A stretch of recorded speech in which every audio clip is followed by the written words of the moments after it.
আসেন আসেন আসেন। এই এই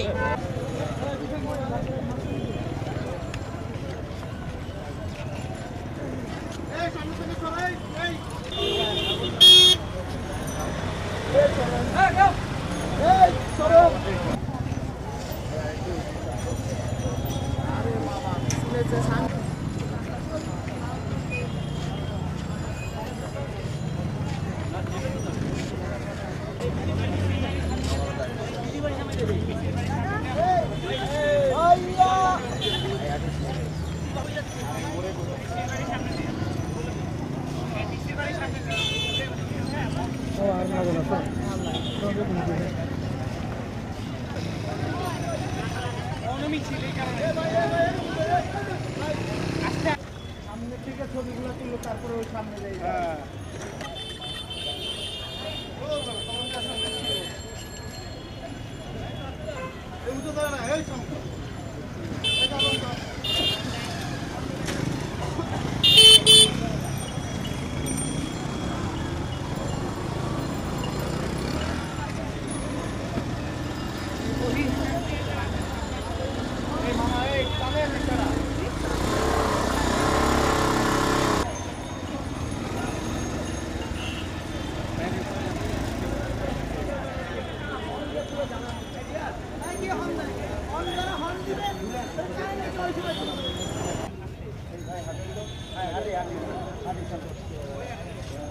পিছন ভাই পিছন।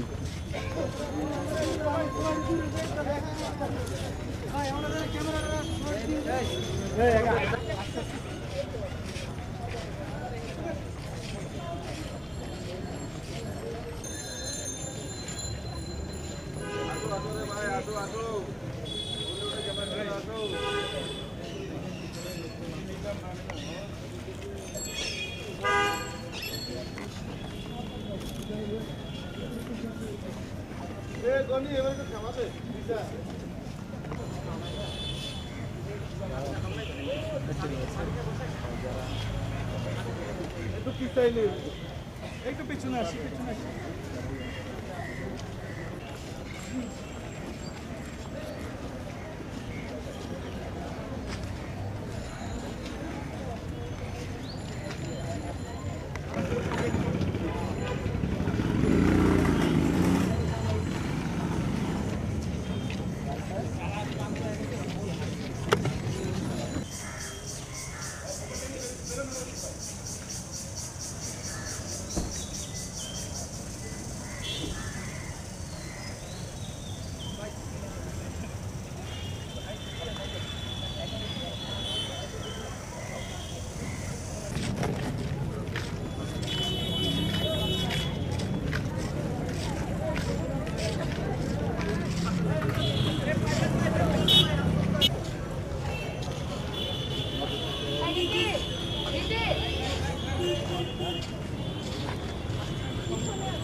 মিছিলের মাধ্যমে এটা যদি এখন বিশের বাসের সামনে বা করা যায়, এটাও তো একটা 3 দিন ধরে আমরা রাজু ভাস্কর্যের সামনে না খাইছিলাম।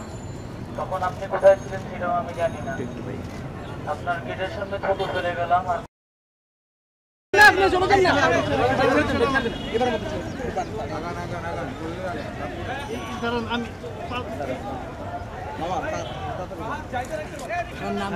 আমার নাম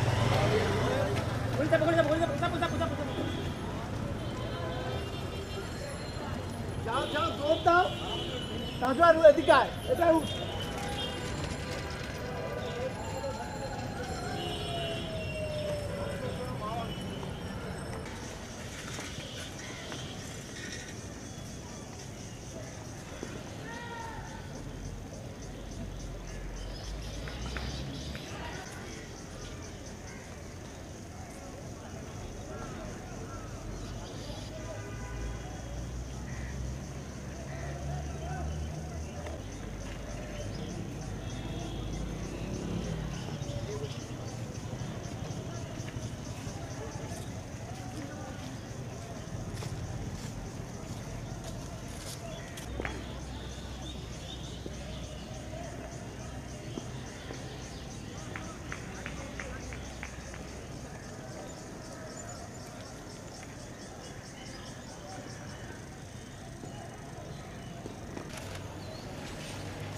তারা হসপিটালে গিয়েছে, একটিবারের জন্য বিশ্ববিদ্যালয় প্রশাসন তাদের কাছে আসেনি। তো এই যে এক ধরনের হটকারিতা, মানে এই যে বিশ্ববিদ্যালয় প্রশাসন তার শিক্ষার্থীদের দায়িত্ব না নেওয়ার প্রবণতা, একটাবারের জন্য থেকে শুরু করে তাদের মাঝে আসে। আমি বললাম এইটা তো একটা বিশ্ববিদ্যালয় চরিত্র হতে পারে না। এখান থেকে বোঝা যায় যে বিশ্ববিদ্যালয়ের ছাত্র স্বার্থের পরিপন্থী হয়ে এই কাজগুলো করছে। তো আমরা মনে করি আমাদের আগামীকাল আলটিমেটাম শেষ হচ্ছে এবং আমরা সবাই কথা বলছি একসঙ্গে। নিশা অরণীয় কথা বলেছে আপনাদের সামনে, নুরও কথা বলেছে, আসিফও কথা বলেছে। আমরা সবাই একত্রে সিদ্ধান্ত নিচ্ছি যে আমরা আগামীতে আরো কি নেওয়া যায় সেটি আমরা হয়তো আপনাদের কাছে জানিয়ে দিতে সমর্থ হব। পরবর্তীতে আমরা হচ্ছে আমরা ক্যাম্পেইনের মধ্যে দিয়ে যাচ্ছি আর কি, যে আমরা হয়তো আগামী 2 দিন যেহেতু ক্যাম্পাস বন্ধ, আমরা আগামী 2 দিন আমরা হচ্ছে ক্যাম্পেইনের মধ্যে দিয়ে যাবো। হল ক্যাম্পেইন করবো, ফেসবুকে ক্যাম্পেইন করবো, অনলাইন ক্যাম্পেইনের মধ্যে দিয়ে যাবো। সোমবারের দিকে আমরা একটা হয়তো সকলকে নিয়ে একটা সমাবেশ করবো, তারপর আমরা ঘেরাওরত কর্মসূচি দিকে হয়তো যাবো না, এখনই ফিক্স করছি না।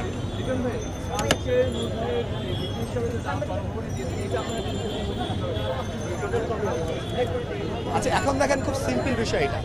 আমরা যারা আন্দোলন করছি তারা কিন্তু আমরা ফলাফল প্রদানের পূর্বেই আমরা আমাদের জায়গা থেকে স্পেসিফিক বলেছি যে এই আন্দোলনকে এই যে নির্বাচনটা হচ্ছে এটা একটা ত্রুটিপূর্ণ এবং প্রহসন নির্বাচন, জালিয়াতি নির্বাচন। এই নির্বাচনকে আমরা মানি না এবং আমরা কিন্তু ওদিন বিকাল থেকেই বলছি যে নির্বাচনের ফলাফলকে আমরা মানি না এবং নির্বাচনকে প্রত্যাখ্যান করেছি এবং নির্বাচনের পুরো তফসিল দাবি করেছি।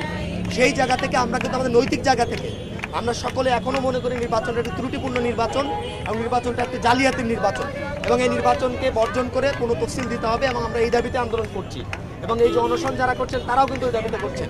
এখন কেউ গণভবনে যাবেন কি যাবেন না, কেউ শপথ নেবেন কি নেবেন, এটা নিতান্ত নুরুর ব্যাপার আমি যদি বলতে চাই, এবং আমরা তার উপর কোনো প্রেশার তৈরি করতে চাই না। কিন্তু আমরা মনে করি নৈতিক জায়গা থেকে আমরা আন্দোলনটা রয়েছি এবং আমরা ফলাফলটাকে গ্রহণ করি না। সেক্ষেত্রে কাউকে মানা বা না মানার প্রশ্নই আসে না। আমরা এই আন্দোলনের ফলাফলটাকে গ্রহণ করি না, আমরা নির্বাচনকে বর্জন করি এবং এই নির্বাচনের পূর্ণ তফসিল দাবি জানাচ্ছি। প্রথমত হচ্ছে আমরা আমাদের জায়গা থেকে আন্দোলন করছি, আমরা তো সেক্ষেত্রে তাকেই সিদ্ধান্ত নিতে হবে। আমি যদি বলি তাকেই সিদ্ধান্তটা গ্রহণ করতে হবে, তিনি যাবেন কি যাবেন না, এখানে আমরা আমাদের জায়গা থেকে কোনো প্রেশার তৈরি করতে চাই না। কিন্তু আমরা মনে করি যে এই নির্বাচনটা ত্রুটিপূর্ণ এবং জালিয়াতি নির্বাচন। নির্বাচনকে যেমন বর্জন করেছি, নির্বাচনের সামগ্রিক প্রক্রিয়াকে আমরা বর্জন করেছি।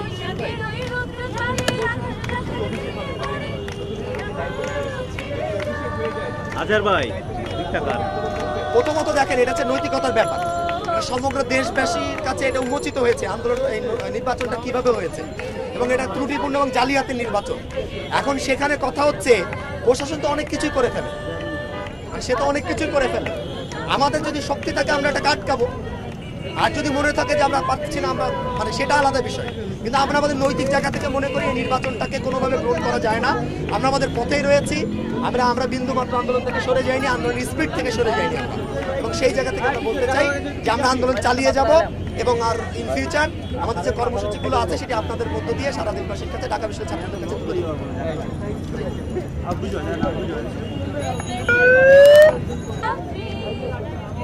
শিবলি ভাই, মোবাইল ভাই, শিবলি ভাই, শিবলি ভাই, শিবলি ভাই,